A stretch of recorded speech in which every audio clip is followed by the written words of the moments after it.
Right, the Jag is still missing a few bits and pieces. I have got the supercharger coming back next week, early next week.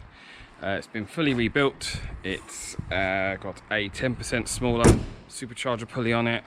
The coupling between the snout and the supercharger itself has all been replaced because that was showing wear.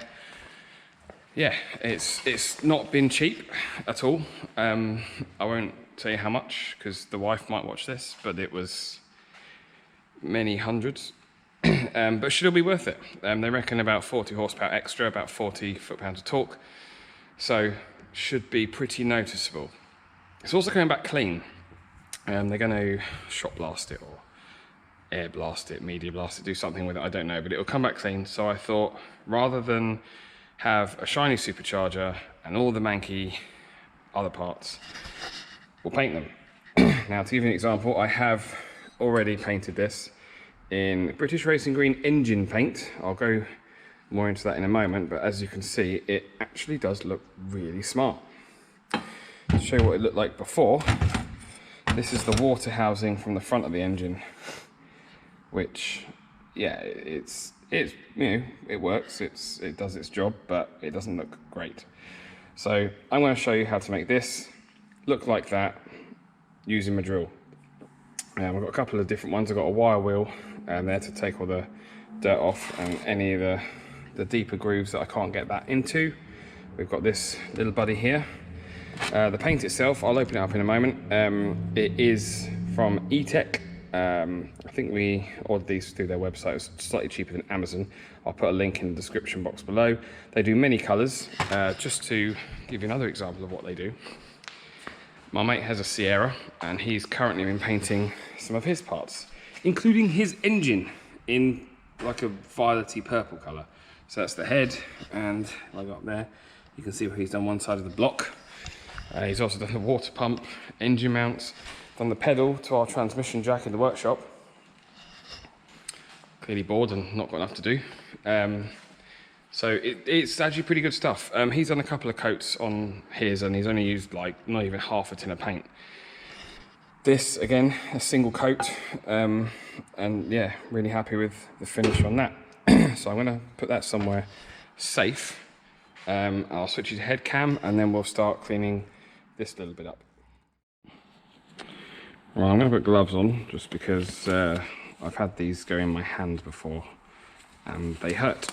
Right, I'm going to start off with the wheel. I think that's going to be my best option. There you go, glove sticks to it.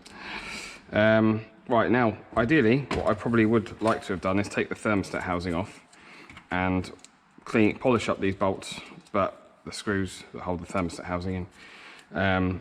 But that's probably not really going to be seen. If I do decide to change the thermostat, then I'll take the screws out and do it all then anyway. But I don't have a new gasket or anything here, so that's a bit pointless. It's going to be a bit time consuming, which for me is not a good thing because I do not have a great deal of patience, but let's see how we go.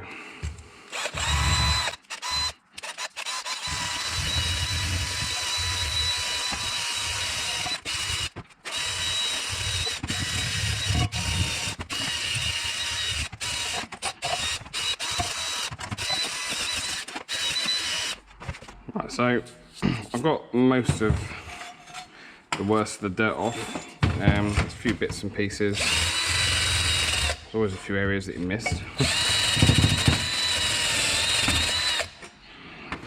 But you can see how shiny it's come up, and it's kind of scored it a bit so that it should give a nice surface for the paint to key into. This shouldn't need primer. This paint doesn't need primer.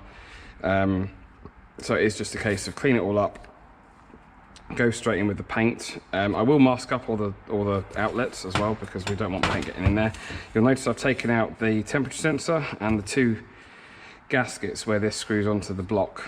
That's because, again, I'm going to mask these up anyway, but I just don't want any chance of a little bit of paint getting in there. It's going to cause a little high spot and possibly cause a leak, because this isn't the easiest thing to get out. If you saw my video, you'll see I had a lot of trouble. The supercharger snout goes through the middle of this and doesn't quite fit over there. Although with my smaller pulley, it may well do. So yeah, I will crack on, get the rest of this done, and then we'll go to paint. Right, as you can see, it's pretty much shiny. I've given it a spray down with brake cleaner to get rid of all the dust. It's now dried off, blown off with an airline. Pretty happy this is all pretty much ready to paint. So, next thing we've got to do is mask up all of the outlets, of which on this there are quite a few.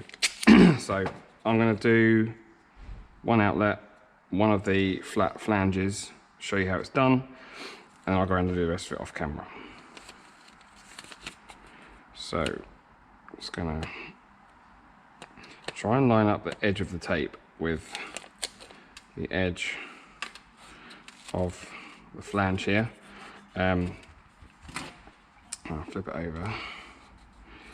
Not too bothered about any crinkles or anything in the tape, it's just more, there we go. More the fact that we don't want the tape to go over this edge here, but we also don't want too much. It doesn't matter if some of it's on show. If I come around here, you can see probably see there's a little bit there. That doesn't matter. The important thing is that we don't get paint. That we don't want a shiny bit here. Obviously the hose will sit over that anyway and butt up to that. So that's the easy one. Don't have to, but I also like to cover up the hole just to stop any dirt getting in. So I shall do that as well. So obviously I've got a few others to do. That one's going to be a bit tricky. I'll probably actually find a bolt or an old sensor to go in there. So the sensor that came out, coolant temperature sensor, I'm probably going to replace, because when I took it off, the seal came off in 2 bits. So it's got a metal insert, a rubber insert, sorry, and then the copper outer, and I think it's supposed to be bonded together, but mine's obviously separated, so time for a new sensor. Actually, yeah, time for a new sensor, so I can just do that. That one's sorted. Obviously I've got to take these two up. So then these flat flanges, what I like to do is chuck a bit of tape over it, like so. And then grab a Stanley blade and just need a sharp blade on it. And I just go about 1 millimeter from the edge. If you're really brave, I'm not, you could do the edge. And basically it just falls off like that. Again, I'm going to end up with a flat, possibly a painted edge. If I show you this one, you will see along the edge there, I've got some paint, a bit of overlap, but then what I will do with a fresh blade at a later date is, there we go, you can just take it off. So yeah, that's pretty much good enough really. Yeah, so I'm going to take out the rest of them, and yeah, we are ready to go painting. So I'll grab a screwdriver. Like I said, these pots seem to go forever.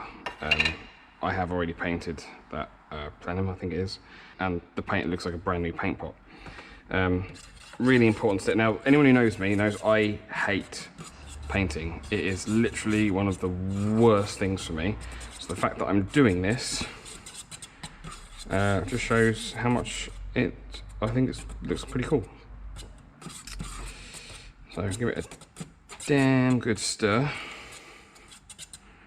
like so. Grab my brush.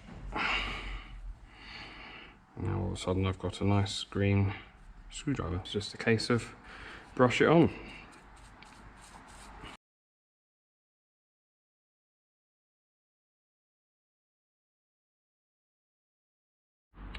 There we go, all complete. Actually happy with the result of this paint.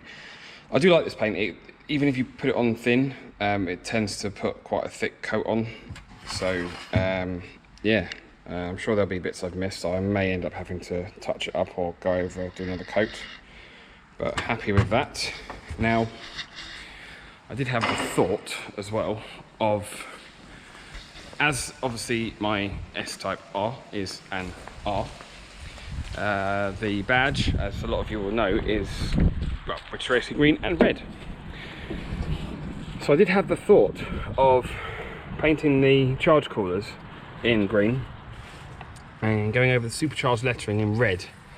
Now, I do know that covering these in paint, any dark colour is not going to be the best for dispersion of heat. So, but this is about looks, so it's kind of function over form kind of thing. I know that leaving them shiny and silver would be better for cooling, but it's all about the looks. So let me know in the comments below if you think I should also do the charge coolers with the little red lettering. I think it could look good. Obviously, hit the subscribe button if you haven't done already. Hit the like button if you like this video, and let me know, your experiences on painting engine parts. Thanks for watching.